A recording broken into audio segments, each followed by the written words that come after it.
ከዛ ባለፈ ትልቁ ጨዋታ የቶተንሃም ሆትስፐርስ ህሉና እሷን ትንሽ የምናያደስ ይለኛል።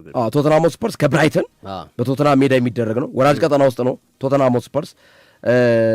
ይሄ ጨዋታ ራሱ ብራይተን ነው የሚገጥመው። ብራይተንም የአውሮፓ ተስፋ ያለው ቡድን ከመሆኑ ጋር ተያይዞ ብራይተንና ሆቭ አልቢዮን 46 ነጥብ ያና ያለው 9ኛ ካሸነፈ 49 ነጥብ ይቀመጣል። 6ኛ ካለው ቼልሲ በአንድ ነጥብ በልጦ 6ኛ ደረጃን የሚረከብበት እድል ይኖራል ብራይተን ካሸነፈ። ስፐርስ ከተሸነፈ ግን አሁንም ያለው 30 ነጥብ ይዞ 18ኛ ወራጅ ቀጠና ውስጥ ያለ ነው።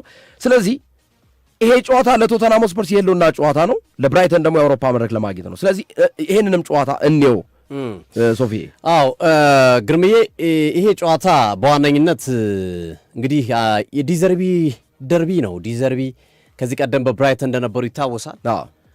በተቃራኒው እንግዲህ ተዘዋውረው ወደ ኦሎምፒክ ማርሴይ አቅንተው ተመልሰው መጥተው ይህንን ቡድን እያገለገሉ ይገኛሉ። ቶተንሃምን ቢወርድም አብሬ ይወርዳለሁ የሚል ቃላቸውን ጭምር እስከ መስጠት ነው የደረሱት። የመጀመሪያ ጨዋታቸው በፉክክር ደረጃ በጣም ጥሩ ነበረ። በፉክክር ደረጃ ውጤቱን ባያገኙትም 3 ነጥቡን ወደ ኪሳቸው ባያስገቡም ለመጀመሪያ ጊዜ እንግዲህ ከ18 ዓመታት በኋላ ቶተንሃም ወራጅ ቀጠና ውስጥ ነው የሚያደርገው ጨዋታ ነው የነገው ጨዋታ። ግርሜ ባለፉት 18 ዓመታት ማነው ቶተንሃም በታሪኩ ወራጅ ቀጠና ውስጥ ነው ተጫውቶ አይታወቅም። ብራይተን 9ኛ ደረጃ ላይ ነው የሚገኘው። የነገውን ጨዋታ ማሸነፍ ከቻለ ብራይተን 49 ነጥብ ላይ በመምጣት የቼልሲን 6ኛ ቦታ ይነጥቃል። ግርሜ ቅድም እንዳልከው ብሬንፎርድም ካሸነፈ በዛኛው ደግሞ የብሬንፎርድና የፉላም ጨዋታ ላይ 50 ነጥብ ይመጣል። ለዛ ነው የቼልሲ ነገር አደጋ ነው እያለ ነበር። ቼልሲና የማንቸስተር ጨዋታ የሚጠበቀውም ለዛ ነው። ብራይተን ፋቢያን ዩርዘር ቡድናቸው አንዴ ቀዝቀዝ አንዴ ሞቅ አንዴ ቀዝቀዝ አንዴ ሞቅ አንዴ ያልተጠበቀ ውጤት ሲያስተናግድ አንዴ ሲሸነፍ እያለ እዚህ ደረጃ ላይ ደርሷል። አሁን የትራዲሽናል ወይም በባህላዊ ወይም በተለምዶ ቶፕ 6 የምንላቸው ቶፕ 4 ቶፕ 5 የምንላቸው ቡድኖች መድከም በግልጽ የታየበት የውድድር ዓመት ነው። የውድድር ዓመት እንዴ እስከ 11ኛ ደረጃ ያለ ቡድን እኮ ለሻምፒዮንስ ሊግ የመግባት እድል አለው። ግርሜ 11ኛ ደረጃ ድረስ ያለ ግን የቀረው ስንት ጨዋታ ነው? 5-6 ጨዋታ ነው የቀረው በፕሪሚየር ሊጉ። ኦብቪየስሊ በግልጽ እንደሚያሳየው ቶፕ 6 የሚባሉት ቶፕ 4 ቶፕ 5 የሚባሉ ቡድኖችን መድከም ነው። የነ ሊቨርፑል ውጤት ማጣት፣ የነ ቼልሲ ውጤት ማጣት፣ የነ ማንቸስተር ዩናይትድ ውጤት ማጣት፣ የቶተንሃም መዝረክረክ፣ እነዚህ ሁሉ ታክለውበት በተለምዶ ቶፕ 6 የሚባሉት ቡድኖች ያላቸው አቋም መውረድ ለሌሎቹ ፍቃድ ሰጥቷል። ኤቨርተን ካሸነፈ 50 ነጥብ ይገባል። ብሬንፎርድ ካሸነፈ 50 ነጥብ ይገባል። ብራይተን ካሸነፈ 49 ነጥብ ይገባል። ቦርማውዝ ካሸነፈ እንደዚሁ 48 49 ነጥብ ይገባል። ሰንደርላንድ ካሸነፈ 49 ይገባል። አስበው እንግዲህ ግርምዬ፣ አሁን ይቺ ፖይንት ወሳኝ የምትሆነው እዚህ ጋር ነው። የቶተንሃሙ ጨዋታ ወሳኝ ነው። ብራይተን ካሸነፈ፣ ቼልሲ ከተሸነፈ፣ ኢቭን ቼልሲን ቢያሸንፍ፣ ቼልሲ ቢያሸንፍም ቢሸነፍም እኮ ነው እድል ይፈጥራል። ቼልሲ ከተሸነፈ ያችን አንድ ቦታ 5ኛዋን ለማግኘት 6ኛ ቦታውን የአውሮፓውን ቦታ ለማግኘት የሚደረገው ሂደት ይደምቃል።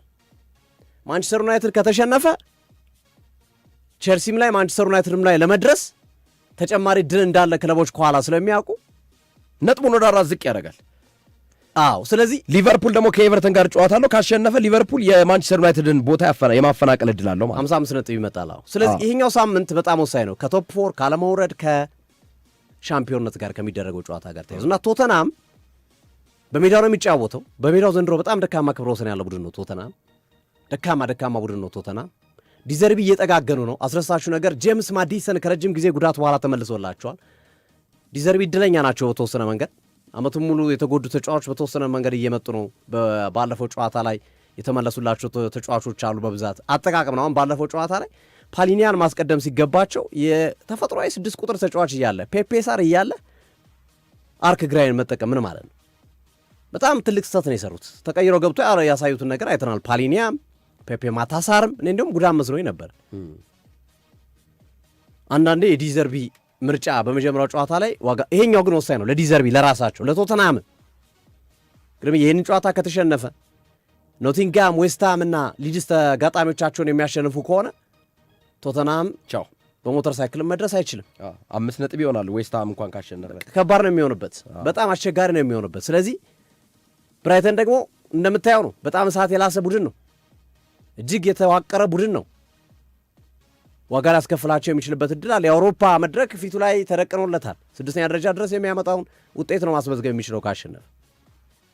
የቶተናምና የብራይተን ጨዋታም ለእኔ የዚህ ሳምንት 3ኛው ምርጡ ጨዋታ ነው። ከአርሰናልና ሲቲ ከቼልሲና ከማንቸስተር ዩናይትድ ቀጥሎ ቶተናም ከብራይተን በጣም በጣም ምርጡ ጨዋታ ነው። በጣም ምርጡ ፍልሚያ ነው ብዬ ነው የማስበው። ቶተናም ላለመውረድ፣ ኤቨርተን ከሊቨርፑልም ጥሩ ጨዋታ ነው፣ ግን ለእኔ ቶተናም ከብራይተን 3ኛ ደረጃ ላይ አስቀምጠዋለሁ። ቶተናም ምን ይገጥመዋል የሚለው ጉዳይ የሚጠበቅ ከመሆኑ ጋር ተያይዞ አሁን የሊቨርፑል ለማጠናከር ነው፣ ኤቨርተን ለመድረስ ነው። ቶተናም ግን ላለመውረድ ነው የሚጫወተው። የሉና ጉዳይ ነው። ለዛ ነው ትንሽ ከበድ ያለ ጨዋታ የሚመስለውና ሮቤርቶ ዲዘርቢ በሰጡት አስተያየት ይሄኛውን ጨዋታ በማሸነፍ ደጋፊዎቻችን ቀና እንዲሉ ማድረግና በቀጣይ ውድድር ዓመት እንደምንሳተፍ ማረጋገጫ እንሰጣለን ብለዋል። የተጫዋቾቻችን መመለስ ከጉዳት መመለስ በትልቁ በልምምድ ቦታ ላይም ጠቀሜታው ከፍ ብሎ እያየሁት ነው የሚል አስተያየታቸውን ያስቀመጡበት ሂደት አለ። ቢወርድም ግን አብሬ እወርዳለሁ ብሏል። በነገራችን ላይ ኖቲንግሃምና ዌስትሃም የሚሸነፉ ከሆነና ቶተናም ካሸነፈ ቶተናም ወደ 16ኛ ደረጃ ከፍ ይላል። ለዛ ነው ወሳኝነቱ የጨዋታ። ስለዚህ በዛ መንገድ የሚቃይ ጨዋታ ነው። አጋሮቻችን እውቅና እንስጥና ስንመለስ የመርሲሳይድ ደርቢን እንደዚሁም የማንቸስተር ሲቲና የአርሰናልን ከዋንጫ በፊት የሚደረግ የዋንጫ ፍጥጫ የተባለለትን ድንቅ ፍልሚያ ወደ እናንተ ሁለቱን ጨዋታዎች የምንቃኝ ይሆናል። አድማጭ ተመልካቾቻችን